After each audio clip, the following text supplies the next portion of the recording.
లేపాక్షి మండలంలోని చోళసముద్రం గ్రామ సమీపంలో డాక్టర్ బిఆర్ అంబేద్కర్ గురుకుల పాఠశాల భద్రపరిచిన ఈవీఎంలో స్ట్రాంగ్ రూమ్స్ ను జిల్లా కలెక్టర్ అరుణ్ బాబు పరిశీలించారు.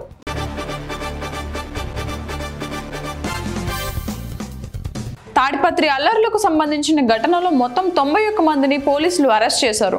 ఉరవకొండ కోర్టుకు తీసుకెళ్లి మెజిస్ట్రేట్ ముందు హాజరుపరిచారు. కోర్టు వీరికి 14 రోజులు రిమాండ్ విధించి అనంతపురం రెడ్డిపల్లి జైలుకు తరలించారు.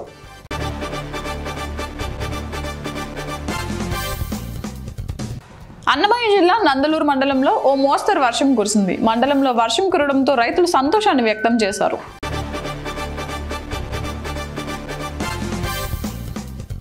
భీమడోలు శాఖ గ్రంథాలయంలో వేసవి విజ్ఞాన శిబిరంలో భాగంగా ఉత్సాహంగా శిక్షణ తరగతులు జరిగింది.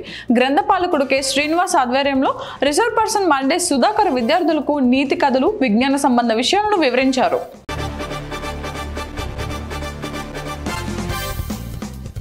తెలుగుదేశం పార్టీ కార్యకర్తలు సమన్వయం పాటించాలని, దాడులకు ప్రతిదాడులు సమాధానం కాదని గురజాల ఉమ్మడి అభ్యర్థి ఎర్పతినేని శ్రీనివాసరావు అన్నారు.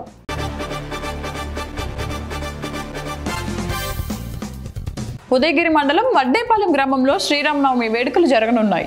మంగళవారం తిరునాళ్లు ముగుస్తుందని గ్రామస్తులు తెలిపారు. ప్రతి ఏటా కన్నుల పండుగగా ఈ తిరునాళ్లు జరుగుతుంది.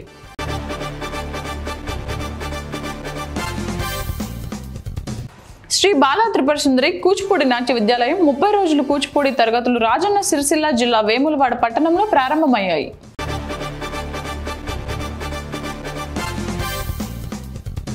శుక్రవారం నుంచి 5 రోజుల పాటు వనపర్తి జిల్లాలోనూ భారీ వర్షాలు పడతాయని ఐఎండీ సూచించిన నేపథ్యంలో కొనుగోలు కేంద్రాలలోని ధాన్యం రక్షణకు సింగిల్ విండోలు, ఐకేపీ బాధ్యులు రక్షణ చర్యలు తీసుకోవాలని రైతులు కోరుతున్నారు.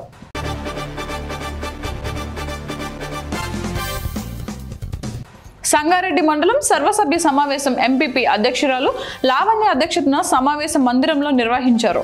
గ్రామాల్లోని సమస్యలను ఎంపీటీసీ సభ్యులు అధికారుల దృష్టికి తీసుకువచ్చారు.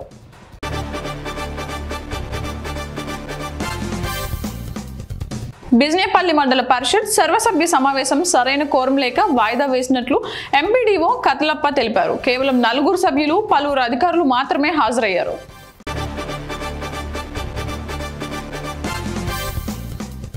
విద్యా వైద్యం ప్రస్తుత సమాజంలో చాలా ఖరీదైనవని మాజీ రాజ్యసభ సభ్యులు యలమంచిలి శివాజీ అన్నారు. పట్టణంలోని కాంగ్రెస్ పార్టీ సీనియర్ నాయకులు, మాజీ డీసీసీ చైర్మన్ పాండురంగారావు నివాసంలో ఏర్పాటు చేసిన విలేకరుల సమావేశంలో ఆయన మాట్లాడారు.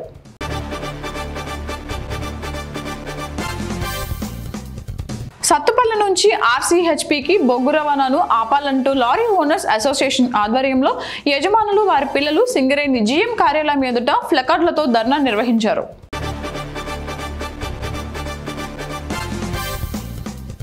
వేసవిలో ప్రజల దాహార్తి తీర్చడం పుణ్యకార్యమని స్వర్ణ భారతి చారిటబుల్ ట్రస్ట్ అధ్యక్షులు గాదంశెట్టి శ్రీనివాసరావు అన్నారు. ఆర్థిక సహకారంతో 400 మందికి నిర్వహించిన మజ్జిగ పంపిణీ కార్యక్రమాన్ని ఆయన ప్రారంభించారు.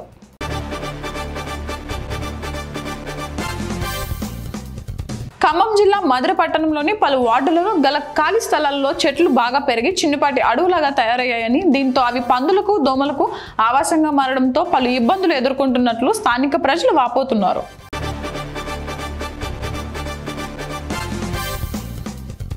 కొమరంభీం ఆసిఫాబాద్ జిల్లా జైనూర్ మండలంలో ఇరు వర్గాల మధ్య చోటు చేసుకున్న ఘర్షణల నేపథ్యంలో పోలీసులు విధించిన 144 సెక్షన్ 3వ రోజుకు చేరుకుంది.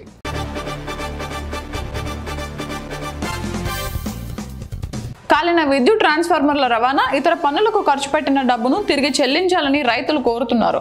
ట్రాక్టర్ అద్దె లోడింగ్, అన్లోడింగ్ ఛార్జ్ కలిపి 5,000 అవుతుందని, దీన్ని విద్యుత్ శాఖ తిరిగి చెల్లించాలని రైతులు కోరుతున్నారు.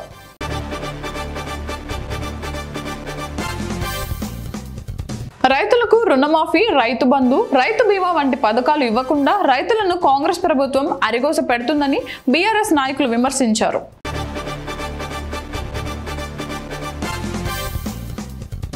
ఎల్లారెడ్డి మండలం వెల్లుట్ల గ్రామానికి చెందిన పడేకుల నర్సింలకు గుండెపోటుతో ఆసుపత్రిలో చేరగా ఆపరేషన్ చేయాలని వైద్యులు చెప్పారు.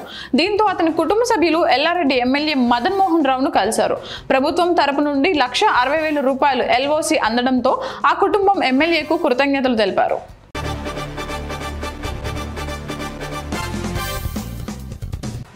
మెదక్ జిల్లా నర్సాపూర్ పట్టణ వ్యవసాయ అధికారి గురువారం చిక్కాడు. శివశక్తి ట్రేడ్ లైసెన్స్ నర్సాపూర్ పేరుతో ఫార్వర్డ్ చేయడం కోసం నర్సాపూర్ మండల వ్యవసాయ అధికారి అనిల్ కుమార్ కు దరఖాస్తు చేసుకున్నారు. ఇందుకోసం మండల వ్యవసాయ అధికారి అనిల్ కుమార్ 30,000 లంచం ఇవ్వాలని డిమాండ్ చేశాడు.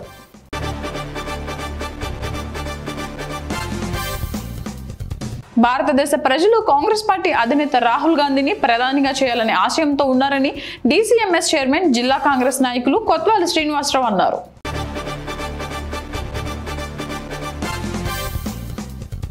మధ్యవర్తిత్వం ద్వారా సామరస్య వాతావరణం కల్పించి కేసులను సులువుగా పరిష్కరించుకోవచ్చని Kotabommali court junior civil judge DMR Prasannalatha అన్నారు.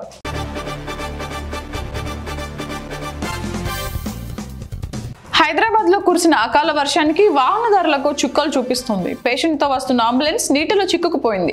వెంటనే పేషెంట్ కు ఆక్సిజన్ ఏర్పాటు చేసి ఆటోలో నిమ్స్ ఆసుపత్రికి తరలించారు.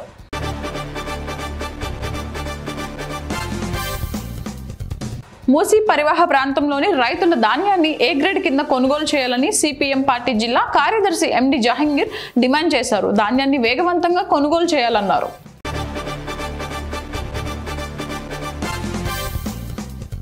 భువనగిరి పార్లమెంట్ ఈవీఎంలను పట్టం శివారులోని అరోరా కళాశాలలోని స్ట్రాంగ్ రూముల్లో భద్రపరిచారు. ఆయా చోట్ల సాయుధ పోలీసుల పహారా కొనసాగుతుంది.